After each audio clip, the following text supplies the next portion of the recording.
अस्सलाम वालेकुम रहमतुल्लाहि व बरकातुहू। हेलो स्टूडेंट्स, कैसे हैं आप? आज हम अपना नया चैप्टर स्टार्ट करने लगे हैं और यूनिट नंबर 3 है और उसकी एक्सरसाइज 3.1 से हम शुरू करेंगे। कहते हैं कि right number of rose and number of columns in each matrix. यहाँ पर हमें एक मैट्रिक्स दिया गया है और हमने बताना है कि इसमें नंबर ऑफ रोज कितनी है और नंबर ऑफ कॉलम्स कितने हैं। स्टूडेंट्स, इससे पहले कि हम क्वेश्चन को आगे बढ़ाएं, सबसे पहले बुनियादी चीज़ों को समझते हैं। सबसे पहली बात कि ये मैट्रिक्स होती क्या बला है और इसको किस चीज़ से खाया जाता है। याद रखिएगा, 1857 की जंग आज़ादी में यहाँ पर अंग्रेज़ जो थे वो हिंदुस्तान के लोगों को पकड़-पकड़ के जेलों में बंद कर रहे थे और 1856 में एक साइंटिस्ट था, मैथमेटिशियन था, ए आर्थर कैली, वो मैट्रिसेस बना रहा था। वो क्या कर रहा था, वो नंबर्स को पकड़कर इस तरीके से एक रॉ में, ये देखिएगा, ये रॉ जो है वो लेफ्ट टू राइट एक लाइन होती है। रॉज में और कॉलम्स में ये भी एक रॉ है, जबकि ये 0 और 1 ये कॉलम है और 1 और 5 एक कॉलम है। तो वो उसने नंबर्स को रोज और कॉलम्स में इस तरीके से तरतीब दिया और तरतीब देने के बाद इनको एक स्क्वायर ब्रैकेट के अंदर बंद कर दिया, तो इसको नाम दे दिया कि ये क्या है, ये मैट्रिक्स है। ये क्या है जी? मैट्रिक्स है। आई होप सो कि मैट्रिक्स क्या होता है ये समझ आ गई है। तो मैट्रिक्स एक अरेंजमेंट है नंबर्स की, जिसमें नंबर्स को रॉज और कॉलम्स की शक्ल में लिखा जाता है और उसके बाद उनकी दोनों साइडों पर जो है वो स्क्वायर ब्रैकेट लगा दी जाती है, तो ये कहलाता है मैट्रिक्स। याद रखिएगा, मैट्रिक्स का जो नाम है वो हमेशा इंग्लिश का एक वर्ड होता है, एक अल्फ़ाबेट होता है और हमेशा ये जो नेम है ये कैपिटल अल्फ़ाबेट में लिखा जाता है। ये कभी भी स्मॉलर अल्फ़ाबेट में नहीं लिखा जाता, ये हमेशा कैपिटल अल्फ़ाबेट में लिखा जाता है। अगर जो है वो मैट्रिक्स के जो एलिमेंट्स हैं, जो इसके मेंबर्स हैं, मसलन ए, बी, सी, डी, ये जो रकमें इन स्क्वायर ब्रैकेट्स के अंदर लिखी हुई हैं, ये कहलाती हैं एलिमेंट्स ऑफ द मैट्रिक्स। अगर ये जो एलिमेंट्स हैं, ये भी अल्फ़ाबेट्स हों, तो इनको हमेशा जो स्मॉलर अल्फ़ाबेट्स हैं, उनमें लिखा जाता है, जबकि जो नाम होता है किसी भी मैट्रिक्स का, उसको हमेशा कैपिटल अल्फ़ाबेट्स में लिखा जाता है। तो आई होप सो कि आपको समझ आ गई होगी कि मैट्रिक्स क्या होता है। तो यहाँ पर हमारे पास एक मैट्रिक्स दिया गया है कि matrix A is equal to 0 0 0 0। ये हमारे पास एक मैट्रिक्स है और इसके अंदर जो 4 एलिमेंट्स हैं वो तमाम के तमाम जीरोज हैं। अब हमें बताना है कि इस मैट्रिक्स में नंबर ऑफ रोज कितनी है और नंबर्स ऑफ कॉलम्स कितने हैं। याद रखिएगा, ऐसी अरेंजमेंट जो लेफ्ट टू राइट हो वो कहलाती है रो। वो क्या कहलाती है? रो। तो ये जो लाइन मैंने लगाई है इसको कहेंगे रो फर्स्ट और ये जो दूसरी रो है नीचे वाली इसको कहेंगे रो सेकंड। इसी तरीके से जो हमारे पास नंबर्स दिए गए हैं इस मैट्रिक्स में, उनकी ऐसी अरेंजमेंट जो क्या हो, वर्टिकल अरेंजमेंट हो, तो वो कहलाती है कॉलम। तो ये कहलाएगा कॉलम 1 और ये हमारे पास कहलाएगा कॉलम 2। तो स्टूडेंट्स, यहाँ पर आप देख रहे हैं कि हमारे पास नंबर ऑफ रोज कितनी है। यहाँ पे मैं लिखूंगा कि नंबर ऑफ रोज हमारे पास है यहाँ पर 2 और यहाँ पे मैं लिखूंगा कि नंबर ऑफ कॉलम्स हमारे पास कितने हैं। तो यहाँ पर नंबर ऑफ कॉलम्स भी हमारे पास हैं 2। तो आई होप सो कि ये हमारा आंसर है और आपको समझ आ गई होगी। किसी भी मैट्रिक्स में नंबर ऑफ रोज और नंबर ऑफ कॉलम्स कैसे फाइंड किए जाते हैं, ये मैंने आपको बताया कि जो लेफ्ट टू राइट अरेंजमेंट है, हॉरिजॉन्टल अरेंजमेंट है, उन्हें रोज कहते हैं और ये जो ऊपर से नीचे की अरेंजमेंट है जो कि वर्टिकल अरेंजमेंट है, उसे कॉलम कहा जाता है। तो आप देख रहे हैं कि इसमें 2 रोज थी और 2 कॉलम्स थी। लें जी, इसी क्वेश्चन का बी पार्ट है। तो बी मैट्रिक्स है हमारे पास और उसके एलिमेंट्स हैं 3, 4 एंड 7। तो लें जी स्टूडेंट्स, अब हमें क्या करना है, अब हमें इसमें बताना है कि नंबर ऑफ रोज कितनी है। तो लेफ्ट टू राइट अरेंजमेंट देखें, एक ये वाली है, एक ये वाली है और एक ये वाली है। तो आप देखें ये हमारे पास रो फर्स्ट है, ये रो सेकंड है और ये थर्ड रो है। और ऊपर से जो नीचे की अरेंजमेंट होती है ये कॉलम कहलाती है, तो इसमें एक ही कॉलम है। अब याद रखिएगा कि जब आपने क्वेश्चन सॉल्व करना है तो ये जो मैं ऊपर लाइंस लगाकर आपको समझा रहा हूँ, आपने ये लाइंस नहीं लगानी है, ये तो जस्ट मैं आपको समझाने के लिए लिख रहा हूँ कि रोज ऐसे काउंट करनी है और कॉलम्स ऐसे काउंट करने हैं। तो लिहाजा यहाँ पे मैं लिखूंगा कि नंबर ऑफ रोज हमारे पास है यहाँ पर 3 और नंबर ऑफ कॉलम्स यहाँ पर हमारे पास हैं जी, कॉलम्स हैं जी हमारे पास 1। तो लें जी यहाँ पर इस मैट्रिक्स में भी हमने नंबर ऑफ रोज और नंबर ऑफ कॉलम्स जो हैं वो बताने थे। तो आई होप सो कि आपको समझ आ गया होगा कि नंबर ऑफ रोज और नंबर ऑफ कॉलम्स जो हैं वो कैसे बताए जाते हैं। ले जी चलते हैं अब इसी क्वेश्चन के सी पार्ट की तरफ। अब हमारे पास एक मैट्रिक्स दिया गया है, उसका नाम है सी और मैट्रिक्स के एलिमेंट्स हैं 8, -10 और 11 और ये थोड़े थोड़े फासले पे हैं। तो लें जी स्टूडेंट्स, अगर हम बात करें इसमें जो हॉरिजॉन्टल जो है वो हमारे पास अरेंजमेंट है तो वो सिर्फ एक रो बनती है, ये इसमें रो है। और अगर मैं वर्टिकल अरेंजमेंट्स की बात करूं तो ये देखिएगा 1, 2 और 3, तो ये इसका फर्स्ट कॉलम है, ये इसका सेकंड कॉलम है और ये इसका थर्ड कॉलम है। तो यहाँ पर मैं लिखूंगा कि इसमें नंबर ऑफ रोज हमारे पास हैं जी कितनी 1 और यहाँ पे मैं लिखूंगा कि इस क्वेश्चन में नंबर ऑफ कॉलम्स हमारे पास कितने हैं। तो आप देख रहे हैं कि इसमें 3 कॉलम्स हैं। तो लें जी स्टूडेंट्स, हमने इस क्वेश्चन में भी बता दिया कि हमारे पास नंबर ऑफ रोज कितनी है और नंबर ऑफ कॉलम्स कितने हैं। अब इसी क्वेश्चन के डी पार्ट की तरफ चलते हैं। तो लें जी हमारे पास मैट्रिक्स डी है और उसकी हमारे पास जो एंट्रीज हैं वो है 3, 1 एंड 4, 2, 0 एंड 5 और 1, 3 और 6। अब हमने इसमें बताना है कि इसमें नंबर ऑफ रोज कितनी है और नंबर ऑफ कॉलम्स कितने हैं। आई होप सो कि आपने देखते ही पहचान लिया होगा। ये हमारे पास रो फर्स्ट है, ये हमारे पास रो सेकंड है, ये हमारे पास रो थर्ड है। इस तरीके से कॉलम की बात करूं तो ये कॉलम 1 है, ये दूसरा कॉलम है और ये इसमें तीसरा कॉलम है। तो लें जी इस तरीके से स्टूडेंट्स हमने रोज और कॉलम्स दोनों का पता चला लिया है। तो अब मैं यहाँ पे लिखने लगा हूँ कि नंबर ऑफ रोज यहाँ पर हमारे पास कितनी है, तो वो है जी हमारे पास 3 और अब मैं लिखने लगा हूँ कि नंबर ऑफ कॉलम्स हमारे पास कितने हैं।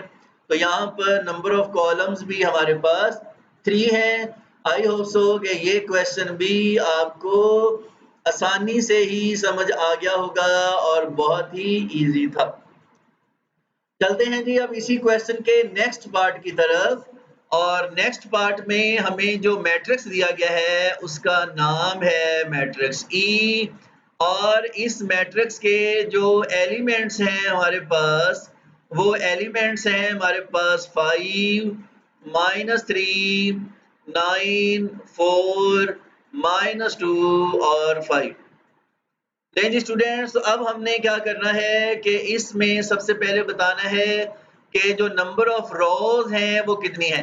तो मैंने बताया कि जो हॉरिजॉन्टल अरेंजमेंट है ये रोज हैं। तो लें जी ये हमारे पास रो 1 है और ये हमारे पास रो 2 है। इसी तरीके से अगर हम नंबर ऑफ कॉलम्स की बात करें तो ये हमारे पास फर्स्ट कॉलम है, ये हमारे पास सेकंड कॉलम है और ये हमारे पास थर्ड कॉलम है। तो इसमें ये हमारे पास C1 है और ये C2 है और ये C3 है। तो लें जी, अब ये जो मैंने अभी आपके सामने अमल किया है ये आपको समझाने के लिए है, ये आपने अपनी नोटबुक पे नहीं करना। आपने जस्ट इतना लिखना है कि हमारा ये जो मैट्रिक्स है इसमें जो नंबर ऑफ रोज हैं हमारे पास वो है जी 2, ये 1 एंड 2, और जो हमारे पास नंबर्स ऑफ कॉलम्स हैं, लें जी, नंबर ऑफ कॉलम्स हमारे पास है 1 2 3। तो लें जी, इस क्वेश्चन में हमने नंबर ऑफ रोज के बारे में भी बता दिया है और हमने नंबर ऑफ कॉलम्स के बारे में भी बता दिया है। आई होप सो कि आपको अच्छे से समझ आई होगी। ये था हमारा एक्सरसाइज 3.1 का क्वेश्चन नंबर 1।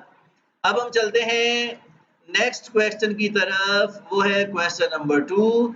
कहते हैं कि right the order of each matrix. अब जो हमें मैट्रिक्स दिए गए हैं हमने उनका ऑर्डर बताना है। तो चलते हैं जी, सबसे पहले हम मैट्रिक्स ए से स्टार्ट करते हैं। तो मैट्रिक्स ए है हमारे पास और उसकी वैल्यूज हैं 1 एंड 0। अच्छा स्टूडेंट्स, ऑर्डर बताने के लिए हमें नंबर ऑफ रोज का पता होना चाहिए और नंबर ऑफ कॉलम्स का पता होना चाहिए। तो आप जरा जो देखिएगा कि ये हमारे पास इसमें रो फर्स्ट है और ये हमारे पास रो सेकंड है, जबकि ये हमारे पास कॉलम फर्स्ट है।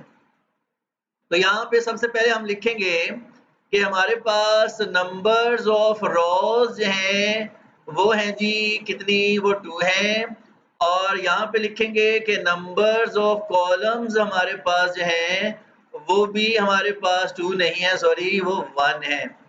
अब हमने जो असल क्वेश्चन है कि हमने बताना है कि इस मैट्रिक्स का ऑर्डर क्या है, इसका ऑर्डर क्या है। तो याद रखिएगा, ऑर्डर फाइंड करने का फार्मूला है हमारे पास रो बाय कॉलम। लें जी, कॉलम्स और ये रोज बाय कॉलम्स, ये हमारा फार्मूला है। तो आसान सा फार्मूला है, जब भी आपने किसी मैट्रिक्स का ऑर्डर फाइंड करना है तो उसका ऑर्डर फाइंड करने का फार्मूला है रो बाय कॉलम। तो लें जी, बताएं इसमें रोज कितनी है, वो है जी 2 और बाय की जगह पे बाय, और इसमें कॉलम्स कितने हैं, वो है 1। तो हम कहेंगे कि ये वाला जो मैट्रिक्स है हमारे पास ये 2 बाय 1 ऑर्डर का मैट्रिक्स है। जब भी हम कहेंगे कि ये 2 बाय 1 ऑर्डर का मैट्रिक्स है तो उसका मतलब है कि इसमें 2 रोज हैं और 1 कॉलम्स है। तो ये आपने रोज हमेशा पहले लिखनी है, कॉलम्स हमेशा बाद में लिखने हैं। अगर आप इसको कॉलम बाय रो लिख देंगे तो ये गलती मानी जाएगी। आप इसे कॉलम बाय रो नहीं लिख सकते, आप इसको हमेशा क्या लिखेंगे, आप इसे रो बाय कॉलम ही लिखेंगे। नहीं जी, अब हमारे पास है सेकंड मैट्रिक्स जिसका नाम है बी और उसके एलिमेंट्स हैं हमारे पास 3 एंड 4। तो लें जी स्टूडेंट्स, अब हमने क्या करना है, जो हमारा ये वाला मैट्रिक्स है हमने इसका ऑर्डर बताना है। तो यहाँ पे मैं सबसे पहले फार्मूला लिख देता हूँ कि जो ऑर्डर होता है वो इक्वल होता है रो बाय कॉलम। नहीं जी, ऑर्डर बराबर होता है रो बाय कॉलम। तो जरा आप जल्दी से देख के बताएं कि इस मैट्रिक्स में कितनी रोज हैं। आप देख रहे हैं कि इसमें 1 रो है और इसमें कितने कॉलम्स हैं, ये C1 है और ये हमारे पास C2 है, तो इसमें 2 कॉलम्स हैं। तो लिहाजा इसका जो ऑर्डर है वो हमारे पास होगा 1 बाय 2, क्योंकि इसमें 1 रो है और 2 कॉलम्स हैं, तो लिहाजा इसका ऑर्डर होगा 1 बाय 2। बहुत आसान क्वेश्चन है। आई होप सो कि आपको जो है ये बात फौरी समझ आ गई होगी। जी स्टूडेंट्स, अब हम चलते हैं अपने नेक्स्ट मैट्रिक्स की तरफ जिसका नाम है सी और उसके जो एलिमेंट्स हैं वो हैं 3 5 5 एंड 6। ये हैं जी इसके एलिमेंट्स और हमने इस मैट्रिक्स का बताना है ऑर्डर। लें जी, ये मैंने यहाँ पे लिख दिया ऑर्डर। तो ऑर्डर का फार्मूला अभी अभी मैंने बताया क्या है स्टूडेंट्स, शाबाश, यह है रो बाय कॉलम। नहीं जी, ये है जी हमारे पास ऑर्डर का फार्मूला रो बाय कॉलम। तो जरा गौर से देखिएगा, ये इसमें क्या है, शाबाश, ये रो फर्स्ट है और ये हमारे पास क्या है, ये रो सेकंड है। तो इसका मतलब है कि इसके अंदर कितनी रोज हैं, इसके अंदर 2 रोज हैं। ये जो हमारा मैट्रिक्स है इसके अंदर 2 रोज हैं, यानी इसमें जो नंबर ऑफ रोज हैं वो 2 है, यानी m इज इक्वल टू है 2। याद रखिएगा, नंबर ऑफ रोज को किससे शो करते हैं, m से शो किया जाता है। अच्छा जी, जरा इसमें कॉलम्स देखें, ये इसमें फर्स्ट कॉलम है और ये इसमें सेकंड कॉलम है। तो इसमें नंबर ऑफ कॉलम्स जो हैं वो 2 हैं। यहाँ पे मैं लिख सकता हूँ कि इसमें 2 कॉलम्स हैं। नंबर ऑफ कॉलम्स को n से डिनोट किया जाता है, तो n इज इक्वल टू 2। तो आप कह सकते हैं कि n इसमें 2 है। याद रखिएगा, ये जो रो बाय कॉलम का फार्मूला है इसको हम यूं भी लिख सकते हैं, m बाय n। यहाँ m से मुराद नंबर ऑफ रोज हैं और n से मुराद नंबर ऑफ कॉलम्स हैं। ये मैं आपको थोड़ी सी इजाफी मालूमात दे रहा हूँ। तो लें जी, नंबर ऑफ रोज हैं हमारे पास 2 और नंबर ऑफ कॉलम्स भी हमारे पास हैं 2। तो पता ये चला कि ये जो हमारे पास मैट्रिक्स है ये 2 बाय 2 ऑर्डर का मैट्रिक्स है। तो बहुत इजी क्वेश्चन है। आपको पता है हमारे ज़माने में जो जिसका ऑर्डर चलता है वही कामयाब है। तो लें जी, नेक्स्ट मैट्रिक्स है हमारे पास मैट्रिक्स डी और मैट्रिक्स डी के एलिमेंट्स हैं 0, 5, 3, 0, 4, 9। लें जी, तो अब हमने इसका क्या बताना है जी, ऑर्डर बताना है। तो आप फार्मूला लिख सकते हैं m बाय n या लिख सकते हैं रो बाय कॉलम। तो रो बाय कॉलम लिखने में थोड़ा सा टाइम लगता है, तो आप इसे m बाय n भी लिख सकते हैं। m से मुराद है नंबर ऑफ रोज और n से मुराद है हमारे पास नंबर ऑफ कॉलम्स। तो स्टूडेंट्स जरा जल्दी से बताइएगा कि इसमें कितने रोज हैं। लें जी, ये है जी हमारे पास रो फर्स्ट और ये है हमारे पास रो सेकंड। तो इसमें टोटल 2 रोज हैं। अच्छा जी, इसमें कॉलम्स कितने हैं, ये है जी कॉलम 1, ये हमारे पास है कॉलम 2 और ये है हमारे पास कॉलम 3। तो हमारे पास टोटल 3 कॉलम्स हैं। तो लें जी, ऑर्डर कैसे फाइंड करेंगे, m से मुराद है रोज, तो रोज हमारे पास 2 हैं। बाय n से मुराद है नंबर ऑफ कॉलम्स, तो कॉलम्स हमारे पास 3 हैं। तो लें जी, ऑर्डर हमारे पास आ जाएगा 2 बाय 3 कि जो ये वाला मैट्रिक्स है उसका ऑर्डर है हमारे पास 2 बाय 3। आई होप सो कि आपको क्वेश्चन पसंद आया होगा। चलते हैं इसके नेक्स्ट पार्ट की तरफ। हमारे पास एक मैट्रिक्स दिया गया है जिसका नाम है मैट्रिक्स ई और उसके एलिमेंट्स हैं 0, 3, 5, 1, 4, 6 और हमने इसका क्या बताना है जी, ऑर्डर बताना है। तो इसका ऑर्डर फाइंड करने का फार्मूला है m बाय n, यानी कि number of rows by number of columns. तो हमने जी m बाय n का फार्मूला लगाना है। तो स्टूडेंट्स जरा बताइएगा, इसमें रोज कितनी हैं, ये रो फर्स्ट है, ये इसमें रो सेकंड है, ये इसमें रो थर्ड है। तो इसमें नंबर ऑफ रोज हैं हमारे पास 3 और इसमें कॉलम्स कितने हैं जी, ये कॉलम 1 है और ये कॉलम 2 है। तो इसमें कॉलम्स हैं हमारे पास 2। तो लें जी, हमारे पास जो इसका ऑर्डर आ गया है मैट्रिक्स का वो आ गया है जी 3 बाय 2। तो पता चला कि ये वाला मैट्रिक्स हमारे पास 3 बाय 2 ऑर्डर का मैट्रिक्स है। लें जी, इजी क्वेश्चन, इजी।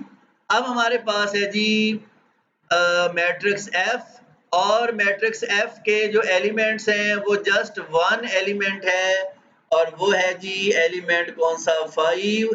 यहाँ पर हमने ऑर्डर फाइंड करना है तो फार्मूला लिखेंगे m by n, number of rows by number of columns. ये तो स्टूडेंट्स बताइएगा इसमें नंबर ऑफ रोज कितनी है।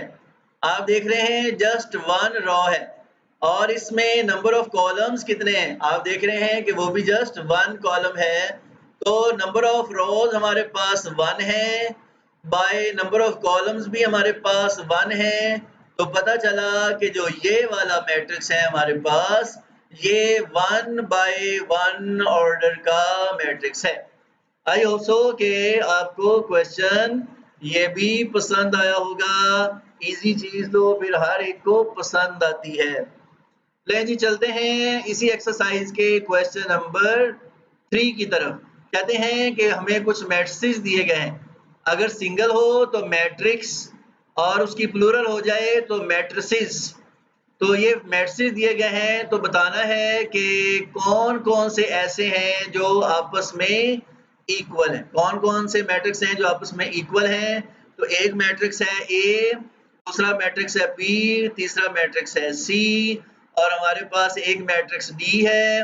उसके बाद नेक्स्ट मैट्रिक्स हमारे पास ई है, और उसके बाद नेक्स्ट मैट्रिक्स हमारे पास एफ है।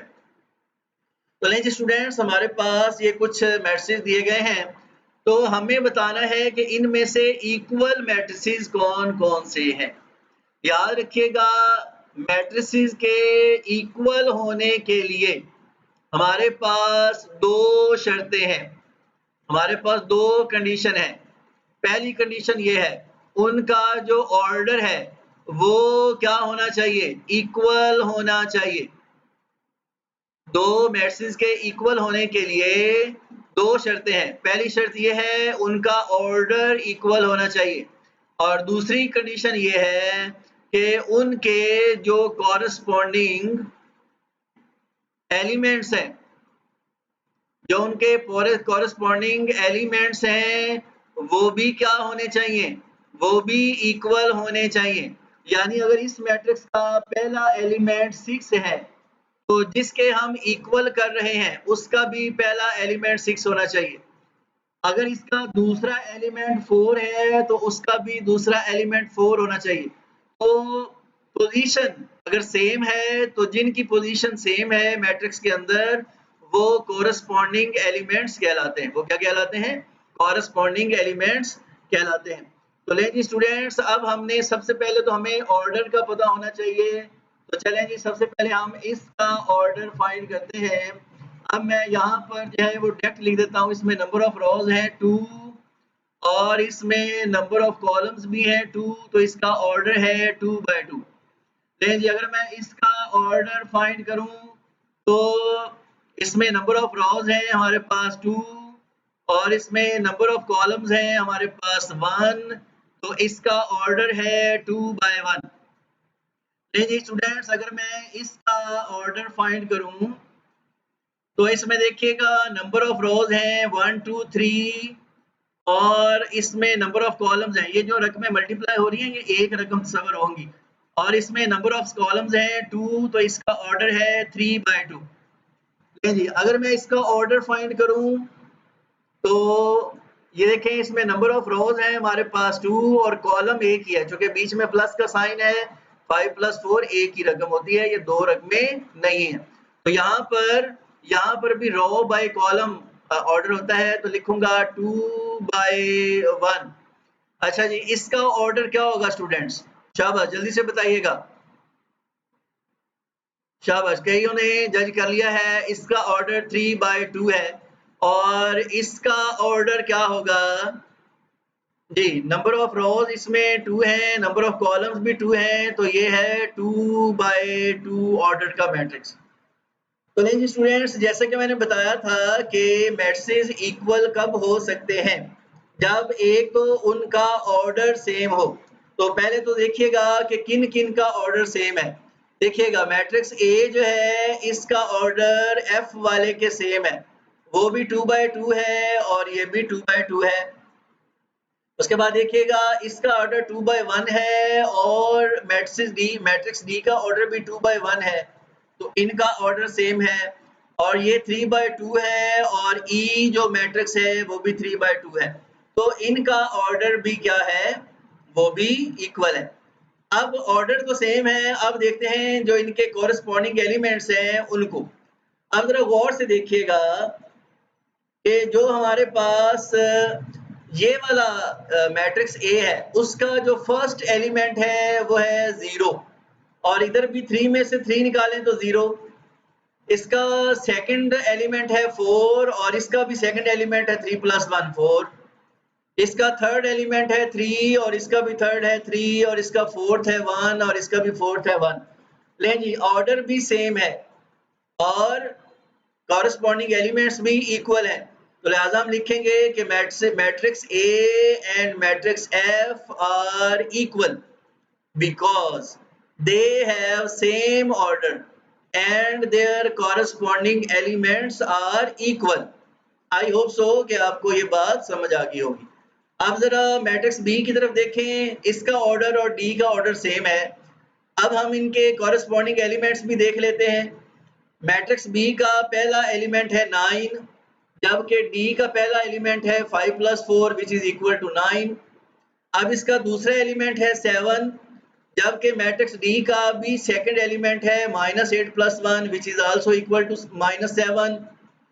This is -7. This is -7. While the second element of B is equal to 7. आप देख रहे हैं ऑर्डर सेम है, but the corresponding elements are not equal. That's why we will write that the matrix B and matrix D are not equal because although they have equal order but they have not equal corresponding elements. उनके corresponding elements equal नहीं है।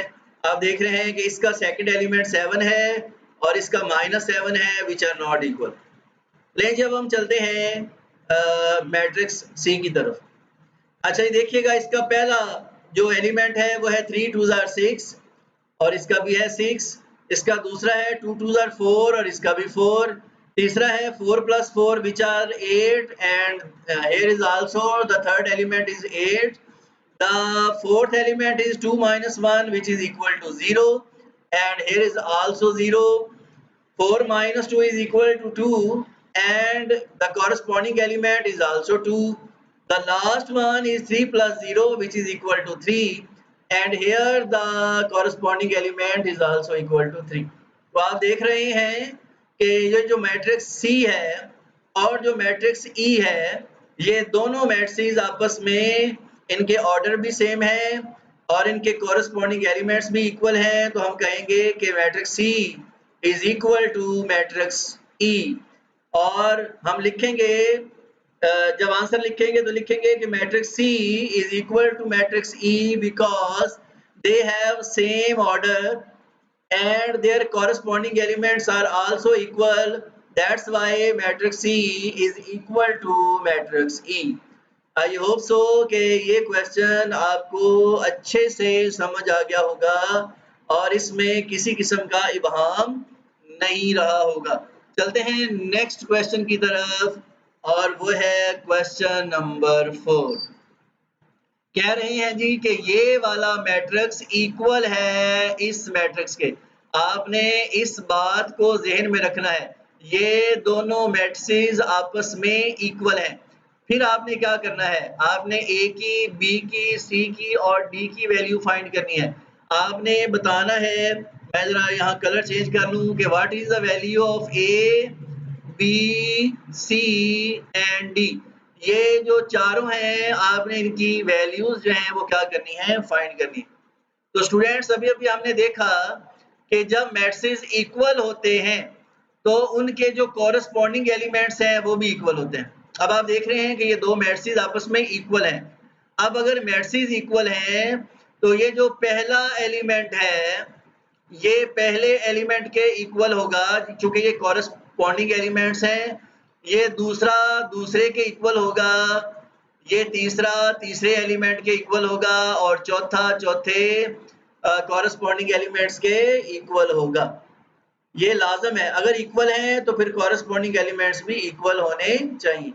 तो लें जी, अगर ऐसा है तो हम लिखेंगे कि matrices are equal, so corresponding elements are equal. Matrices equal हैं तो फिर कॉरेस्पॉन्डिंग एलिमेंट्स भी क्या हैं, वो इक्वल होंगे। लिहाजा a + 2 इक्वल होगा किसके, 5 के। a प्लस 2 इक्वल होगा किसके 5 के। इसी तरीके से अब हम आगे देखें b माइनस 1 इक्वल होगा किसके 6 के और c माइनस 3 इक्वल होगा किसके 8 के और d प्लस 4 इक्वल होगा किसके 4 के इक्वल होगा। d प्लस 4 किसके इक्वल होगा 4 के इक्वल होगा। लें जी स्टूडेंट्स, तो अब हमने इन सब को बारी बारी करना है सॉल्व। अब देखिएगा a plus 2 is equal to 5 है, तो अगर हम प्लस 2 इक्वल साइन के इधर ले आए तो प्लस 2 इधर आके हो जाएगा माइनस 2 और अगर 5 में से 2 निकाल दें तो वो होते हैं 3। तो लें जी a इज इक्वल टू आ जाएगा हमारे पास 3। अब यहाँ पर देखिएगा b minus 1 is equal to 6। अगर हम ये माइनस 1 इक्वल साइन के इधर ले आए तो इधर आके हो जाएगा प्लस 1 और 6 में 1 ऐड करें तो ये होते हैं 7। लें जी यहाँ पे देखिएगा माइनस 3 को इधर ले आए तो ये हो जाएगा प्लस 3, 8 में प्लस 3 करें तो होते हैं 11 और यहाँ पे देखिएगा प्लस 4 को अगर इधर ले जाएं तो हो जाएंगे माइनस 4 और 4 में से 4 निकाल दें तो वो होते हैं 0। तो लें जी स्टूडेंट्स, हमारा आंसर आ गया a is equal to 3, b is equal to 7, c is equal to 11 and d is equal to 0। और हमने a, b और c और d की वैल्यूज फाइंड करनी थी। बहुत आसान क्वेश्चन, जमा माइनस का सवाल है और 2-3 क्लास का बच्चा भी अगर समझ ले तो आसानी से कर सकता है। और हम तो माशाल्लाह ठहरे 10th क्लास के स्टूडेंट्स, हमें तो ये भूलना ही नहीं चाहिए। चलते हैं जी अपने नेक्स्ट क्वेश्चन की तरफ। क्वेश्चन नंबर 5 यहाँ पर भी कहते हैं ये वाला मैट्रिक्स इक्वल है। ये दरमियान में देखिएगा इक्वल का साइन लगा हुआ है, ये दरमियान में इक्वल का साइन लगा हुआ है। ये वाला मैट्रिक्स इक्वल है इस मैट्रिक्स के। तो अब हमें x और y की वैल्यू फाइंड करनी है। लें जी सॉल्यूशन की तरफ चलते हैं। ये वाला मैट्रिक्स इक्वल है इस मैट्रिक्स के। तो अभी थोड़ी देर पहले मैंने बताया कि अगर मैट्रिक्स इक्वल हों तो उनके जो कॉरेस्पॉन्डिंग एलिमेंट्स होते हैं वो भी इक्वल होते हैं। यानी कि 2x प्लस 1 ये किसके इक्वल होगा, ये 9 के इक्वल होगा, 4 4 के इक्वल होगा, 7 7 के इक्वल होगा और 5 किसके इक्वल होगा, ये y के इक्वल होगा। तो हम लिख सकते हैं कि matrices are equal so the corresponding elements are also equal. तो हम लिखेंगे कि 2x प्लस 1 इक्वल है किसके 9 के और 5 किसके इक्वल है y के इक्वल है, यानी कि y इक्वल है किसके 5 के। लो जी y का तो आंसर हमने निकाल लिया। अब यहाँ से हम x फाइंड करेंगे। प्लस 1 इक्वल के इधर ले आए तो प्लस 1 इधर आके हो जाएगा माइनस 1। 9 में से 1 माइनस करें तो ये होते हैं 8। अब हमने चूंकि x फाइंड करना है 2 इधर मल्टीप्लाई हो रहा है, इक्वल साइन के उधर ले जाएं तो उधर जाके ये हो जाएगा डिवाइड। 2 4s आर 8 तो ये कट जाएगा तो x इज इक्वल टू आ जाएगा 4। तो लें जी स्टूडेंट्स, हमने x और y की वैल्यू फाइंड कर ली है।